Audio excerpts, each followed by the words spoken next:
నమస్తే. పటాన్ చెరువు పంచాయతీ ఇది కొత్త ఏం కాదు. గూడెం మహిపాల్ రెడ్డి పైన కరుడు కట్టినటువంటి కాంగ్రెస్ నేతలంతా కూడా మొదటి నుంచి ఫైటింగ్ చేసేటువంటి అంశమే. ఒక పక్కన క్రషర్ల గురించి, మైనింగ్ గురించి ఒక పక్కన అసెంబ్లీలో డిస్కషన్ అవుతా ఉంటే హరీష్ రావు వెనకేసుకొచ్చేటువంటి ప్రయత్నం చేసిండు. సో హరీష్ రావు కనసన్నల్లోనే గూడెం మహిపాల్ రెడ్డి పనిచేస్తున్నాడు అంటూ కాంగ్రెస్ పార్టీకి సంబంధించినటువంటి పటాన్ చెరువుకు సంబంధించిన కార్యకర్తల యొక్క వాదన.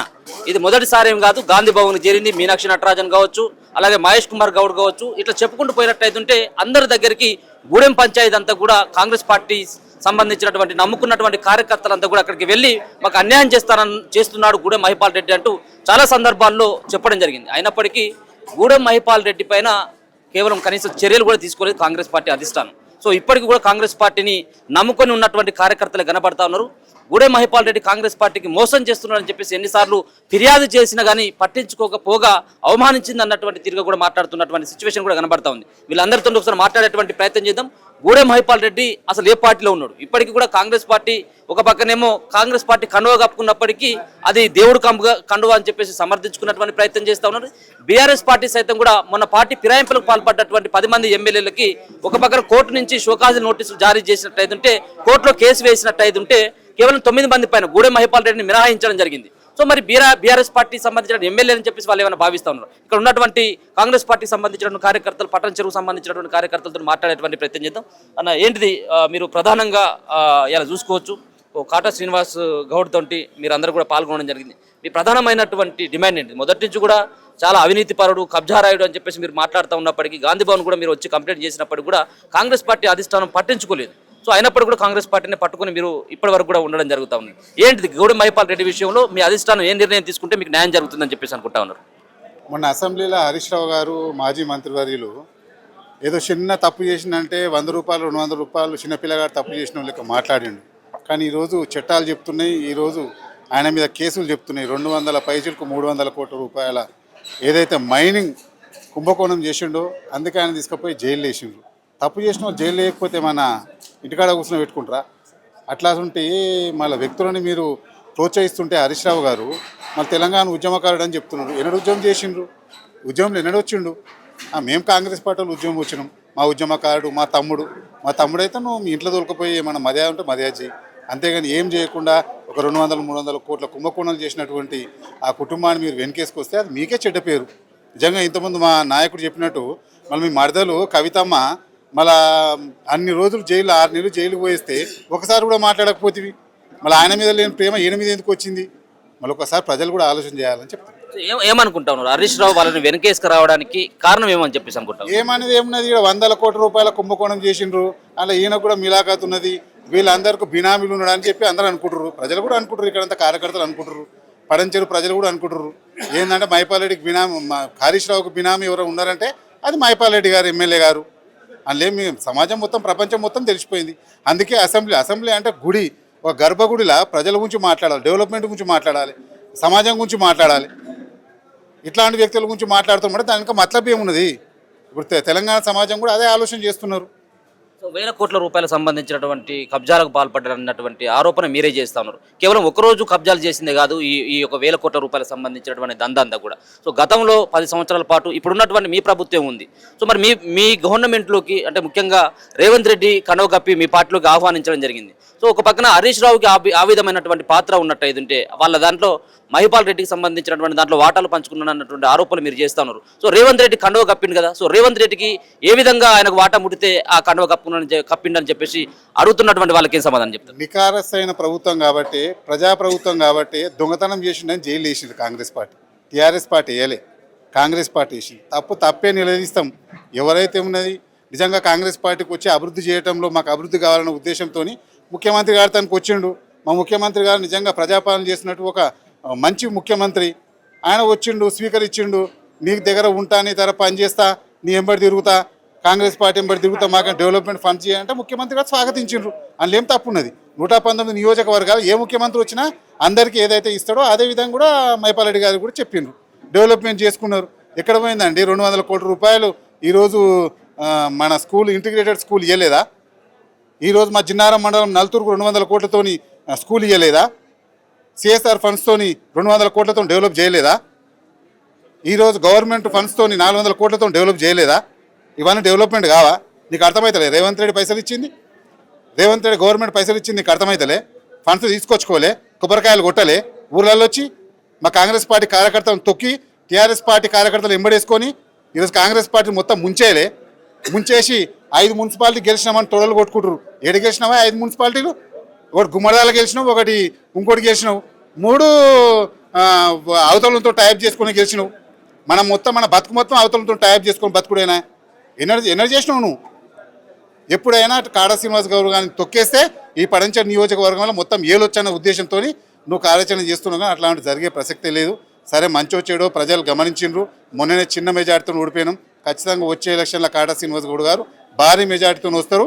నువ్వు చేసిన అక్రమాలు, నువ్వు చేసిన దందాలు, నువ్వు చేసిన ఇల్లీగల్ యాక్టివిటీస్ మొత్తం ప్రజల ముందర పెడతాడు కాడా శ్రీనివాస్ గౌడ్ గారు. ఖచ్చితంగా కాంగ్రెస్ పార్టీ కూడా ప్రజల వద్దకు ఉంటుంది కాబట్టే ఈరోజు మోసాలు చేసిరు కాబట్టి జైలుకు పోయినరు. మేమంతా జైలుకు పోతలేము, మేమంతా ఎక్కడ పోతలేము. మోసం చేసిరు కాబట్టి పోతారు. అందులో ఏముంటుంది? అందులో ఏమి తప్పేం లేదు. ప్రజాపాలన, ప్రజల గురించి అందుబాటులో ఉండే పాలన కాంగ్రెస్ పార్టీ. ఇప్పుడు గూడెం మహిపాల్ రెడ్డి మీ పార్టీ ఎమ్మెల్యేనే కదా? మా పార్టీ ఎమ్మెల్యే అని మేము కార్యకర్తలం అయితే అనుకుంటలేము. ఆయన టీఆర్ఎస్ పార్టీ ఎమ్మెల్యేని. మొన్న ఎవరు స్పీకర్ కూడా టీఆర్ఎస్ పార్టీ ఎమ్మెల్యే అని చెప్పిండు. సుప్రీంకోర్టులో కూడా నేను టీఆర్ఎస్ పార్టీ ఎమ్మెల్యేని అఫిడవిట్ ఇచ్చిండు. ఆయన ప్రతి సంవత్సరానికి 5,000 రూపాయలు ఏదైతే మన సభ్యతం కడుతున్నాయని ఆయన స్టేట్మెంట్ ఇచ్చిండు. ఆయన మా పార్టీ ఎవరన్నారు? ముఖ్యమంత్రి గారి దానికి వచ్చిండు, వచ్చి బతిలు ఆడిండు. అన్న నేను టీఆర్ఎస్ పార్టీ గెలిచిన టీఆర్ఎస్ నన్ను దేక్తలేరు, నువ్వాన్ని వచ్చి నాకేం డెవలప్మెంట్ ఫండ్స్ ఇవ్వమని చెప్పి ముఖ్యమంత్రి గారి దానికి వస్తే మా ముఖ్యమంత్రి సహృదయ భావం కలిగిన వ్యక్తి, అందరికి మంచిగా చేసిన ఆయన కూడా అట్లనే మంచిగా చేసిండు. మనం మంచిగా చేసిన మా ఎంబడో అనుకున్నాం. ఇట్లా 5 మున్సిపాలిటీ దెబ్బ కొడతామని మేము అనుకోలేదు. కానీ మాకు దెబ్బ కొట్టిండు. ఖచ్చితంగా ఆయన కూడా ప్రజలు రేపు దెబ్బ కొడతారు.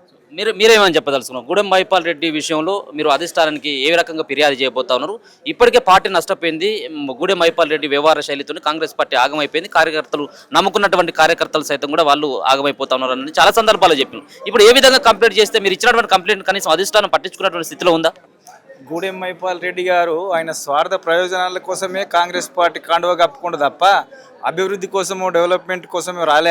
ఆయన స్వార్థ ప్రయోజనాలు ఆశించి పార్టీ కండు వేసుకొని పార్టీని మోసం చేసి తర్వాత మళ్ళీ మేము టీఆర్ఎస్, మేము కాంగ్రెస్ కాదని ఆయన స్వార్థ ప్రయోజనాల కోసమే పని చేస్తున్నాడు తప్ప ప్రజల కోసం పనిచేసిన దాఖలాలు ఎక్కడ లేవు ఆయన చేసినాయి. అటువంటి వ్యక్తిని అంటే కబ్జాలకు పాల్పడ్డారు, భూములను దోచుకున్నాడు, 1,000 కోట్ల రూపాయల అక్రమాలకు పాల్పడ్డారు అని చెప్పేసి మీరు కాంగ్రెస్ పార్టీ అంటారు. సో మీ కాంగ్రెస్ పార్టీ మీరు ఆ పార్టీలోకి చేర్చుకున్నటువంటి ప్రయత్నం చేసి పార్టీ కండవ కప్పిను. సో దీన్ని ఎట్లా చూడొచ్చు? ఏదన్నా ప్రజలకు మేలు జరుగుతుందేమో ఒక ఎమ్మెల్యేని తీసుకుంటే అని అధిష్టానం తీసుకుంది తప్ప ఈయన లోపల అంతా స్వార్థ ప్రయోజనాలు పెట్టుకొని పార్టీకి నష్టం చేస్తాడని తెలియదు కదా. తెలియక తీసుకున్నారు, మళ్ళీ పంపించేస్తారు, అయిపోతుంది. మీరు మాట్లాడతారా? మీరు సో ఒక పక్కన పటాన్ చెరువు అంటే గూడెం మహిపాల్ రెడ్డి అంటే పటాన్ చెరువు అన్నటువంటి తీరుగా గూడెం మహిపాల్ రెడ్డి ప్రచారం చేసుకుంటాను. ఆయన ఏ పార్టీలో ఉన్నప్పుడు కూడా 3 సార్లు ఏకపక్షంగా గెలిచినటువంటి సందర్భం కనబడతా ఉంది. సో ప్రజలు సైతం కూడా ఆయనకు నమ్మి ఓట్లు ఇస్తా ఉన్నారు అనుకోవచ్చా, లేకపోతే ఆయన చేసినటువంటి అభివృద్ధికి ఓటేస్తా ఉన్నారు అనుకోవచ్చా? సో ఆయన గెలుపులో ఎటువంటి పరిణామాలు చోటు చేసుకుంది? ప్రతిసారి కూడా ఏకపక్షంగా 3 సార్లు ఆయన గెలవడం జరిగింది. ఫస్ట్ ఎప్పుడైతే టీఆర్ఎస్ హవా ఉన్నప్పుడు, ఎప్పుడైతే ప్రజలంతా తెలంగాణ గురించి టీఆర్ఎస్కు ఎప్పుడైతే వాళ్ళు మొగ్గు చూపించారో, ఈయన గాలి అనిల్ను అప్పుడు మొత్తం టికెట్ ఇవ్వాలని అనుకున్నారు. ఈయన గాలి అనిల్ కాకుండా ఈయన టికెట్ తెచ్చి గాలి అనిల్కు మోసం చేసిండు. అప్పుడు ఈయన అప్పటి వరకు తెలంగాణ వ్యతిరేకిన తెలంగాణ రావాలంటే మొత్తం ఈ తెలంగాణ రాష్ట్రంలో అందరూ ఈవెన్ కాంగ్రెస్ వల్ల మేము కూడా ఉద్యమం చేస్తే ఉద్యమం చేయకుండా ఉద్యమకారులు కొట్టించిన వ్యక్తే గూడెం మహిపాల్ రెడ్డి వాళ్ళ తమ్ముడు. వైఎస్ఆర్సీపీ కాంగ్రెస్ పార్టీలో ఉండి కొట్టిపించిండు, తెలంగాణ ఉద్యమకారులను కొట్టిపించిండు, మమ్మల్ని కొట్టిపించిండు. మేము కూడా ఉన్నాం అప్పుడు. కాంగ్రెస్లో కూడా మేము పోరాడినాం, కాంగ్రెస్లో ఉండి కూడా తెలంగాణ గురించి పోరాడినాం, తెలంగాణ ఉద్యమాలు చేసినాం మేము. వీళ్ళు ఎక్కడుండే, వీళ్ళు ఉద్యమం లేకుండే అలాగున్న టికెట్ తెచ్చుకున్నాడు. ఏదో అప్పుడున్న ఆ టీఆర్ఎస్ హవాలా ఆయన గెలిచిండు. అది హవాలా గెలిచిన, అది రెండోసారి మీరు గెలిచింది ఏది, అది కాంగ్రెస్ తప్పిదాం. లాస్ట్ 10 రోజుల ముందు టికెట్ మాకు ఇచ్చినందుకు, మాకు కాటసీన్ అన్న టికెట్ ఇచ్చినందుకు ఆ 10 రోజులలో కూడా సుమారు 1,00,000 ఓట్లు తెచ్చుకోవడం జరిగింది. అదే ఒక్క వారం ముందు, ఇంకో 10 రోజుల ముందు టికెట్ ఇచ్చినుంటే 100% కాటసీన్ అన్న గెలుస్తుండే. ఇప్పుడు 3ఓసారి మీరు అన్నారు కదా, 3ఓసారి కూడా మాదే తప్పు, మా తప్పు వల్ల ఆయన గెలుస్తున్నాడు తప్ప ఆయనకు ప్రజల అభిమానం లేదు. ఈ మొన్న కూడా ఏమైంది, ఫస్ట్ నీలం మధు గారికి టికెట్ ఇవ్వడం జరిగింది. ఆ డిక్లేర్ చేసిన తర్వాత మళ్ళా కాదు మేము పోరాడితే మళ్ళీ కాటసీన టికెట్ ఇవ్వడం వల్ల మాలో మధ్యలో జరిగిన డిఫరెన్సెస్ వల్ల ఆయన గెలిచిండు. ఈ 3 సార్లు ఆయన కిస్మత్తో గెలుస్తున్నాడు తప్ప ఏ రోజు కార్యకర్తలో లేకపోతే ఆయన మీద అభిమానంతో గెలుపు కాదు. ఇప్పుడు మీకు కాంగ్రెస్ పార్టీ వాళ్ళకి గూడెం మహిపాల్ రెడ్డి అవసరం లేకపోవచ్చు కానీ మీ అధిష్టానానికి అవసరం ఉన్నట్టుగా కనబడతా ఉన్నది. అధిష్టానం అనేది వాళ్ళు క్లియర్గా బ్రదర్ మీరు మీ ఇల్లు నేను గులగొడతా అని మీరే చెప్తున్నారు. వాళ్ళు గెలవంగానే ఏమంటున్నారు, మేము మిమ్మల్ని మొత్తం మీ పార్టీ వాళ్ళని గుంజుకొని మేము మీ అధికారం లేకుండా చేస్తా అంటే ఎవరైనా చదరంగా మాడుతున్న దాంట్లో అక్కడ అధికారాన్ని మీరు ఎట్లయితే పొడగొడతా అన్నప్పుడు మిమ్మల్ని కూడా మేము బలగొడతా అని ఆయన వచ్చిన వాళ్ళని తీసుకున్నాడు. రేవంత్ రెడ్డి గారు తప్పేముంది ఇలా? మీలాంటి వాళ్ళు కాంగ్రెస్ పార్టీని నమ్ముకున్నటువంటి వాళ్ళు అన్యాయం అయిపోయారు కదా. ఇప్పుడు అన్యాయం ఏమి కాలేదు. ఎస్ ఇబ్బందులు ఇక్కడ లోకల్ మహిపాల్ రెడ్డి ఎప్పుడైతే వచ్చిండో ఇక్కడ కాంగ్రెస్ వాళ్ళని తొక్కేసేసేసి ఓన్లీ టీఆర్ఎస్ వాళ్ళని తీసుకుపోయే ప్రయత్నం చేశారు. ఆయన 1 నెల 1 సంవత్సరం 2 సంవత్సరాలు తొక్కేంత వ్యక్తులం కాదు. మేము మాకు గట్టిగా ఉన్నాము. ఆయన లాంటి వాళ్ళని మేము ఎంతోమందిని చూసినాము. అది మాకు అవసరం ఏం పరగబడది. ఈయన పెద్దగా మనం తొక్కేసినా అనుకుంటున్నాడేమో కానీ ఎంత తొక్కితే అంత లేస్తాం మేము. మీరు ఇక్కడ నుంచి పటాన్ చెరువు నుంచి పటాన్ చెరువు నియోజకవర్గంలో ఉన్నటువంటి మీలాంటి కాంగ్రెస్ పార్టీ కార్యకర్తలు 10 సార్లు వచ్చిండ్రు, గాంధీ భవన్కి వచ్చిండ్రు. చాలా సార్లు వాళ్ళ గురించి వాళ్ళ కుటుంబ సభ్యుల గురించి కబ్జాల గురించి చాలా సందర్భాలు చెప్పిండ్రు. ఒక్కరోజైనా కానీ మీకు సాటిస్ఫైడ్ అయినటువంటి ఒక స్టేట్మెంట్ కాంగ్రెస్ పార్టీ గాంధీ భవన్ నుంచి ఏమైనా వచ్చిందా కనీసం? నేనేమంటున్నా అంటే పార్టీ సాటిస్ఫై మమ్మల్ని చేయాలని మేము ఎప్పుడు అనుకోలేదు. ఓవరాల్గా తెలంగాణ ప్రజలు సాటిస్ఫై అవుతున్నారు. ప్రభుత్వం చేసే పథకాలు మెల్లమెల్లగా ఈ ఏదైతే టీఆర్ఎస్ దోపిడీని అణిచివేసి తగ్గించేసేసి ఇప్పుడు కాంగ్రెస్ మెల్లమెల్లగా ఒక్క ration card white ration card ఇవ్వలేదండి. ఇలా 10 ఏళ్ళల్లో ఒక్క వైట్ రేషన్ కార్డు ఇవ్వలే. ఇప్పుడు అన్ని గరీబ్ వాళ్ళు బాగుపడుతున్నారు. ప్లస్ సన్న బియ్యం వస్తున్నాయి, ఆడోళ్ళకి పథకాలు వస్తున్నాయి. మెల్లగా ప్రతి ఒక్కటి మెల్లమెల్లగా పథకాలు వస్తున్నాయి కాబట్టి ప్రజలు సంతోషంగా ఉంటే మేము సంతోషంగా ఉన్నట్టే. అంతేగాని మా పర్సనల్ ఏజెండా అంటూ ఏముండదు. ఎస్ కొన్ని ఇబ్బందులు పడుతున్నాము, మేము పడంచెల్లో ఇబ్బందులు పడుతున్నాం. కానీ రాబోయే కాలంలో ఆ ఇబ్బందులు కూడా ఓవర్కమ్ అయ్యి మా కాటసీనకు న్యాయం అయితే మా కార్యకర్తలందరికీ న్యాయం అయినట్టు అని మేము భావిస్తున్నాము. ఆయనకు కూడా త్వరలోనే న్యాయం అవుతుందని మేము భావిస్తున్నాం. మీరేం చెప్పదలుచుకున్నారు? అంటే ముఖ్యంగా ఆయన పార్టీలో జాయిన్ అయిన తర్వాత కాంగ్రెస్ పార్టీ కార్యకర్తలు అక్కడికి ఉన్నటువంటి ఆయన ఏదైతే నివాసమో లేకపోయినటువంటి పార్టీ కార్యాలయం ఏదైతే ఉందో అక్కడికి వెళ్ళిన అక్కడ కేసీఆర్ ఫోటోనే ఉంది, రేవంత్ రెడ్డి ఫోటో కావాలి పెట్టాలని చెప్పేసి మీరు కూడా అక్కడికి వెళ్ళి ఆందోళన చేసినటువంటి సందర్భం కనపడతా ఉంది. అప్పుడే నా ఇష్టం, నేను కేసీఆర్ ఫోటోనే పెట్టుకుంటాను, ఏం చేస్తారో చేసుకోరని చెప్పేసి ఆయన ఓపెన్ స్టేట్మెంట్ కూడా ఇవ్వడం జరిగింది.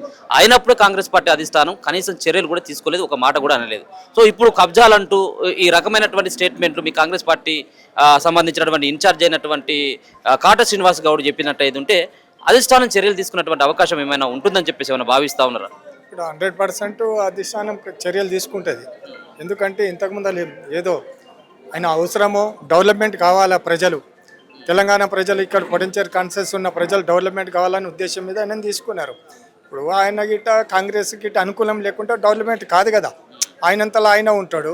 ఇక్కడ ప్రజలు ఎవరినైనా కానీ కొంత అడగాలంటే ఎమ్మెల్యేని అడగాల, రోడ్డు కావాలంటే ఎమ్మెల్యేని అడగాల, ఎమ్మెల్యే పోయి అక్కడ ముఖ్యమంత్రిని అడగాల. అట్లయితే డెవలప్ అవుతుంది. లేదు అడగలేకుంటుంటే నేనేం చేయాలన్నా, ప్రభుత్వం అది ఉంది, నేను టీఆర్ఎస్ అనే ఉద్దేశం మీద అనేసి ఆయన అక్కడ పోయేసి ముఖ్యమంత్రి గారితో కలిస్తే ఆయన సహకారం చేశాడు. మీరు ఎప్పుడైనా వెళ్ళిలా ఈ 2 సంవత్సరాల కాలంలో గూడెం మహిపాల్ రెడ్డి దగ్గరికి? సో మా ఊరికి పనో లేకపోతే మా వాడకు పనో మా గల్లీకి వర్క్ చేయమని చెప్పేసి మీరు వెళ్ళేటువంటి ప్రయత్నం, వెళ్తే ఆయన దగ్గర నుంచి వచ్చినటువంటి సమాధానం? ఆయన మాకు అనుకూలంగానే లేకపోయా, కాంగ్రెస్ పార్టీకి అనుకూలమే లేకపోయా. ఇక్కడ కాంగ్రెస్కి వచ్చినట్టు అంతా టీఆర్ఎస్లోకి చేస్తాడు, అంతే. టీఆర్ఎస్లోకి చేయబట్టి అందులో వ్యతిరేకత అంతే. ఆయన వెనకాల హరీష్ రావు ఉండే నడిపిస్తున్నాడు, మీ పార్టీలోకి తోలి కూడా చక్రం తిప్పిండి అని చెప్పేసి అనుకోవచ్చు. దానికి హరీష్ రావు బాస్. ఇప్పుడు పొడంచెరుకు హరీష్ రావే బాసు. ఆయన ఎమ్మెల్యే తోటి ఇది ఉండే ఉద్దేశం మీద నడుస్తున్నది మొత్తం, అంతే. ఇక ఎవరికి మరి ఇప్పటికీ అధిష్టానానికి చాలాసార్లు కంప్లైంట్ చేసిండ్రు. సో ఈ వ్యవహారం పైన ఎవరికైనా కలిసేటువంటి అవకాశం ఉంది మీ కార్యకర్తలు? కాటా శ్రీనివాస్ గౌడ్ గారు ఇక్కడ పొటెన్షియల్ ఇన్ఛార్జ్ ఉన్నాడు. ఆయనకి ఇన్ఛార్జ్ అన్నప్పుడు ఆయన బాధ్యత, ఆయన ప్రజలపైన కాంగ్రెస్ కార్యకర్తలను భుజాల మీద వేసుకొని తీసుకున్న బాధ్యత ఆయన మీద ఉన్నది. ఎవరైనా కానీ కాంగ్రెస్ ఉన్న కాంగ్రెస్ వాళ్ళు అన్న నాకు పలాంది రాలేదు అనేది ఆయనని అడుగుతారు, ఇక్కడ ఎమ్మెల్యేని అడగరు కదా. అందుకోసానికి ఆయన మీద వజన్ ఎక్కువ పడుతుంది. ప్రభుత్వం మాది ఉన్నది, ఎమ్మెల్యే ఆయన ఉన్నాడు, అందులో కొద్దిగా ఇబ్బంది అవుతున్నది కాటాసిన అట్లా. ఇంత వ్యతిరేకత ఉన్నప్పటికీ కూడా 5 మున్సిపాలిటీలను నేను ఒంటి చేత్తో గెలిపించినట్టు గూడెం మహిపాల్ రెడ్డి స్టేట్మెంట్ ఎట్లా చూస్తారు? గూడెం మైపాల్ రెడ్డి స్టేట్మెంట్ ఇంకోటి 5 గెలిపించిందంటే ఇక్కడ ఇంకోటి పైస ప్రభావం చూపెట్టిండు మొత్తం 3 ఇంకోటి హ్యాంగ్ అయినాయి. తర్వాత ఇంకోటి పైస ప్రభావం పెట్టేసి ఆయన దాచుకున్న పైసలన్నీ దాంట్లో పెట్టి గెలిపించుకోవడం జరిగింది తప్ప వ్యక్తిగతంగా ఇంకా ఓటు పడ్డది మాత్రం ఏమీ లేదు ఆయనకు. డబ్బు ప్రభావం బాగా జరిగింది. ఎందుకంటే ఇప్పుడు మాది 272 డివిజన్, మాది బొల్లారం, ఐడియా బొల్లారం. ఇప్పుడు నేను వాళ్ళ తమ్ముడి కోసం చెప్పాలంటే ఇప్పుడు సీలింగ్ ల్యాండ్ అనేది మా బొల్లారంలో ఇండస్ట్రీ ఏరియాలో పెద్ద ల్యాండ్, అది 172లో 18 ఎకరాలు సీలింగ్ ల్యాండ్ గూడెం మైపాల్ రెడ్డి వాళ్ళ తమ్ముడు అమ్మడం జరిగింది. 60 గజాలు 100 గజాలు లాగా గుంటలు అమ్మడం జరిగింది. అది ఇంకోటి మొదలెడితే బొల్లారం నుంచి కాచిపల్లి వెళ్ళే రోడ్లో 278 సర్వే నంబర్లో ఒక వెంచర్, మైత్రి వెంచర్ కంట అని చెప్పేసి అది ఉడా ల్యాండ్లో కూడా ఇంకోటి మా గూడెం మధుసూదన్ రెడ్డి కబ్జా పెట్టి ఇంకోటి వాళ్ళకు గ్రీన్ చిట్ ఇవ్వడం జరిగింది. దాంట్లో ఇంకోటి LRS BRS కట్టుకోకుండా కానీ హౌస్ నంబర్లు ఇచ్చి పెద్ద కుంభకోణం జరగడం జరిగింది. దాని మీద ఎన్నో కంప్లైంట్లు చేసిన ఎమ్మెల్యే వాళ్ళ అన్న ఉండడం వల్ల ఇంకోటి ఆయన చేసుకం ఇంకోటి అక్కడ ఏమి వాళ్ళ అన్నకు భయపడి అధికారులు ఎవరు మాట్లాడలేకపోయిండు. ఇప్పుడు ఇంకోటి చెప్తాకల్లా బొల్లారంలో 270/9/7 7/1లో ఒకటి మార్వాడి వాళ్ళు దానికి హౌస్ నంబర్ లేదు, ఏది లేదు. ఓన్లీ ఎమ్మెల్యే అధికారం చూసుకొని అండదండలు, BRS వాళ్ళు అండదండలు చూసుకొని దానికి నెలకు 10,000 రెంట్ తీసుకోవడం జరుగుతుంది. దానికి రెంట్ ఇవ్వడం జరిగింది. అది సీలింగ్ ల్యాండ్, అది ఎవరు ల్యాండ్ కాదు. అది గతంలో నేను దాని మీద కంప్లైంట్ ఇచ్చి గుళ్ళగొట్టి ఇచ్చిన తర్వాత కూడా ఇది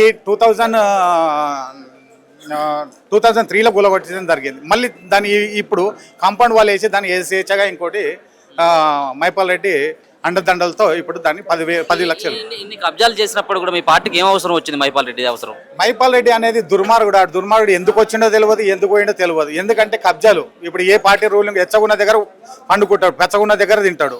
ఆయన బతికే అది. ఎచ్చగున్న దగ్గర ఉంటాడు, పచ్చగున్న దగ్గర తింటాడు, ఎచ్చగున్న దగ్గర ఆయన బతికే అది. ఆ బతుకు ఇంకోటి మేమంతా కలిసి బలైపోయినాం. ఈ రోజు చూస్తా మన ఇన్ఛార్జ్ కాడికి వెళ్ళి మొదలు పెడితే సాధారణ కార్యకర్త వరకు కూడా అందరం చాలా ఇబ్బంది పడుతున్నాం. ఈ రోజు మాకు ఇంకోటి మాకు స్వతంత్రం వచ్చినట్టు అయింది దళితుడు పోయిన తర్వాత. అంతే. మీరేం మాట్లాడదలుచుకున్నారు గూడెం మైపాల్ రెడ్డి విషయంలో? మీ స్పందన ఏంటిది? ఆయన మీ పార్టీలో ఉంటేనే బాగుంటుందా, వెళ్తే మీకు వచ్చేటువంటి లాభం కంటే నష్టమే ఎక్కువ ఉంటుందా, లాభం ఉందా మీకు ఆయన మీ పార్టీలోకి వెళ్ళి వెళ్తే? అసలు హరీష్ రావు గారు అసెంబ్లీలో మాట్లాడుతుంటే ఆస్పాద్యంగా ఉన్నది, నవ్వులాటగా అనిపిస్తుంది. ఎందుకంటే ఈ అద్దె తమ్ముని కోసము, కిరాయి అన్న కోసం మాట్లాడడం సిగ్గుచేటు. అసలు ఈ పటాన్ చెరువులో ఇంత భూ కబ్జాలు, ఇంత దౌర్జన్యాలు, మైనింగ్ మాఫియా జరుగుతుందంటే దానికి పెద్దన్నగా వ్యవహరిస్తున్న నాయకుడే హరీష్ రావు గారు. మరి గతంలో కూడా 20 ఏళ్ళ నుంచి అన్నదమ్ములు కష్టపడ్డారు పార్టీ కోసం అని అంటారు. అసలు ఈ 20 ఏళ్ళ పార్టీ కోసం కష్టపడ్డ చరిత్ర మైపాల్ రెడ్డిది కాదు. అసలు ఇక్కడ ఉన్న ఆ ఉద్యమ టైంలో ఈ టికెట్, ఈ BRS టికెట్ అనేది గాలి అనిల్ కుమార్ కోసం కేటాయిస్తే ఆ టికెట్ అమ్ముకొని మైపాల్ రెడ్డి గారికి సాయన కొన్ని వేల కోట్ల డబ్బుల కోసం అమ్ముకున్న చరిత్ర హరీష్ రావు గారిది. ఆ టికెట్ అసలు నిజంగా ఉద్యమకారుందే, కానీ అద్దెకొచ్చిన ఆ తమ్ముడు కిరాయి అన్న కోసం ఆ టికెట్ త్యాగం చేసిండు. మరి ఈ రోజు కూడా సిగ్గులో కూడా మాట్లాడుతున్న హరీష్ రావు గారు మరి గతంలో కూడా ఈ 10 ఏళ్ళ చెయ్యని దుర్మార్గం లేదు, చెయ్యని అరాచకం లేదు, చెయ్యని అవినీతి లేదు. చిన్న కుటుంబాలు, మధ్యతరగతి కుటుంబాల బుక్కిపాలు కావడానికి కారణం కూడా హరీష్ రావు గారే. మరి ఈ రోజు కూడా హరీష్ రావు కూడా సాక్షాత్తు అసెంబ్లీలో మాట్లాడడం కూడా ప్రజలు గమనిస్తున్నారు. అసలు దొంగను కాపాడుతున్న వ్యక్తి కూడా పెద్దన్నలా వ్యవహరిస్తుంది కూడా హరీష్ రావు గారే. హరీష్ రావు ఒక మాట అంటే ఆయన వెనకాల ఉన్నది హరీష్ రావు, అంటే గూడెం మైపాల్ రెడ్డి వెనకాల ఉంది హరీష్ రావు అని చెప్పేసి మీరే మాట్లాడుతూ ఉంటారు. సో గూడెం మైపాల్ రెడ్డిని పార్టీలో చేర్పించుకున్నటువంటి ముఖ్యమంత్రి కూడా ఉన్నాడు. సో ముఖ్యమంత్రి కూడా ఈయన కబ్జాలలో వాటా ఉందని చెప్పేసి ప్రశ్న కూడా ఉత్పన్నం అవుతుంది. దీనికి ఏం సంబంధం చెప్తారు కాంగ్రెస్ పార్టీ కార్యకర్తగా? అసలు కాంగ్రెస్ పార్టీలో వమ్మన్న చెప్పిందే ఎన్కుంది చరిత్ర, ఎన్కుంద నడిపించింది కథా కార్ఖానా మొత్తం హరీష్ రావు గారే. ఎందుకంటే వీళ్ళ తమ్ముని బొక్కలు వేయిస్తే ఆ బొక్కలో ఉన్న CBI కానీ ఎంక్వైరీలో బయట హరీష్ రావు పేరు ఎక్కడ బయటపడుతుందో అని చీకటి ఒప్పందంతో మైపాల్ రెడ్డిని మన రేవంత్ అన్న దగ్గర పోయి కనవేపించుకున్న చరిత్ర వీళ్ళది. వీళ్ళు సిగ్గులే కూడా మాట్లాడుతారు.